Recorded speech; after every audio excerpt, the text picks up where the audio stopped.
the family's lawsuit against Charlotte-Mecklenburg School Board of Education over that Spirit Rock at Ardrey Kell has now been settled $95,000 and also led to a couple of other changes that CMS is going to do as far as a policy change. Let's talk about that a little bit from the legal aspects of it. Yeah, I mean, when this happened, I originally thought, okay, this lawsuit will be successful on plaintiffs' end for a number of reasons, specifically because CMS didn't have a policy in place to address it. The young lady got permission from the school, puts up the rock, and then all of a sudden they're taking it down, they're repainting it. There's a whole bunch of other things that are happening. Not that CMS would not have legally had the ability to limit an individual's speech, but the question is, did they have a policy in place at the time when they limited the speech? And so it's not really is this a First Amendment question? Because that's what the lawsuit alleges, but it's more, was it a procedural process? Was there a procedural due process? Were there Fourth Amendment violations because this young lady was searched, taken from the classroom, phone was searched, a statement was made that she stated it was forced to give, spoken to her without her parents being aware, not informed of her right to counsel before incriminating herself. There are a number of things. I mean, because remember, they brought vandalism charges, or that was the threat of vandalism charges to get them to take this down. And so And the student said that she had permission from the school to do so, to paint something in honor of Charlie Kirk after his death the in complaint September of details 2025, right? The complaint details Yeah. outlines it exactly. Hey, Mhm. I called the school. Someone at the school gave me permission. I told them what I was going to do. They said, "All right, great. This is going to be a great idea." And then all of a sudden, it's not a great It's not a idea. great Uh, idea. uh, It said uh, it was unauthorized. It was a violation of the yep, district student code of conduct. yep. And they reversed their course in October 2025. That says this was not vandalism, a violation of the student's code of conduct being investigated by law enforcement. There are law firms like this, companies like this that go all around the country doing these like First Amendment rights types of cases, right? And this type of firm is who represented the family here. They're looking for and what I say all the time are cases that go in front of the Supreme Court that have good facts, good timing, and good, good litigants. This would have been a great example of a case that could have potentially went to the Supreme Court on the First Amendment argument alone, right? If they would have been unsuccessful in their original complaint, could have appealed this all the way up and it would have addressed this question.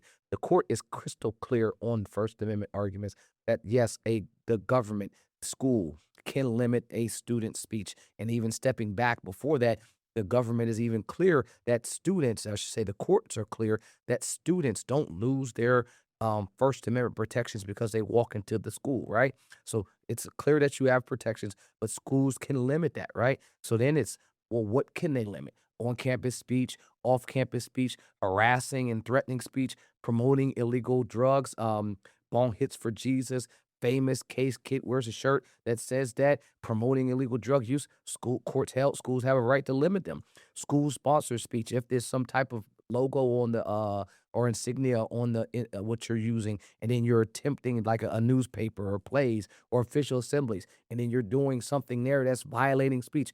School, or I should say, that's attempting to use free speech. Schools can limit it there, but ultimately this comes down to Tinker v. Des Moines, which says, look, students can express their personal opinions, hand out flyers, or wear expressive clothing so long as it does not cause a material and substantial interference with school discipline. That substantial disruption is what the school pointed to when they did this. That, hey, this rock is going to cause a lot of outrage because a number of things that Charlie Kirk was saying at the time were statements that were there to challenge individuals' thought point of views and their thoughts. And those type of statements had the tendency during that time when this occurred to cause outrage in a number of communities. And because of that, the school, hey, we're going to take this down because we're believing this is going to cause a substantial disruption. The only issue with that is they had no policy in place to support doing what they wanted to. Well, they agreed to adopt a new student speech policy. Yeah. The paying of the $95,000 as part of the settlement here. But does that constitute any kind of wrongdoing here? No, I mean, we have settlements all the time, and part of a settlement, that if I'm representing defendant or plaintiff, as plaintiff, you just want to make sure that you're getting what you're asked for. You're getting the compensation, you're getting some type of relief, injunctive or whatever. But as a defendant, you're only settling if it's going to be I'm settling with no admission of wrongdoing, with no admission of guilt, right? That is a boilerplate settlement language that will be in any settlement, because if I am With admitting any what other school district going forward, because it's going to influence them as well, any other school district, also, yeah. if I'm going to go ahead and agree that Imma settle for some dollar amount and Imma admit wrongdoing, I might as well went to trial. I might as well let a jury determine, because then I could just roll the dice and at least I have a 50-50 chance of not being held liable. But if I'm all outright saying, "Yep, you know what? I just admit that I did wrong," yeah, that will be a problem for you now going forward, because now anytime, these types of things come up, folks are going to be quick to try to bring a lawsuit to say, "Yep, you guys admitted it before, and this is it." Within their complaint, I'll also say they did a great example, the attorneys did, of using, um, uh, past examples of the school. They understood the temperature of the council, recognized that the council didn't like this type of speech, right?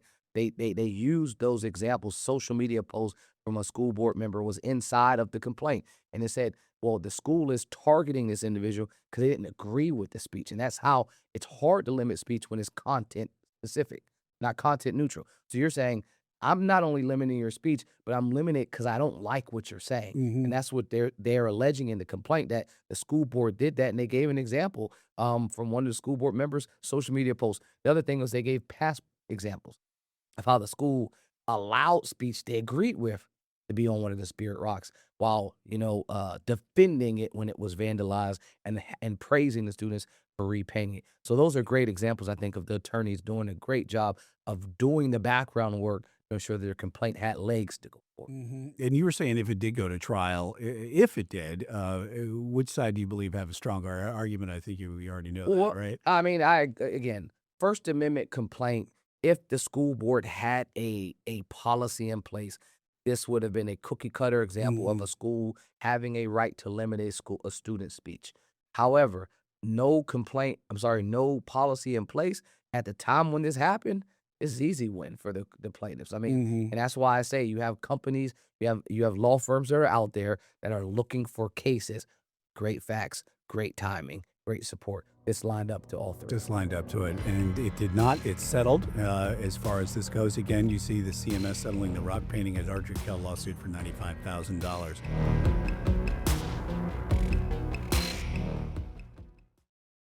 Queen City News Plus. Just search Queen City News on your smart TV's app store.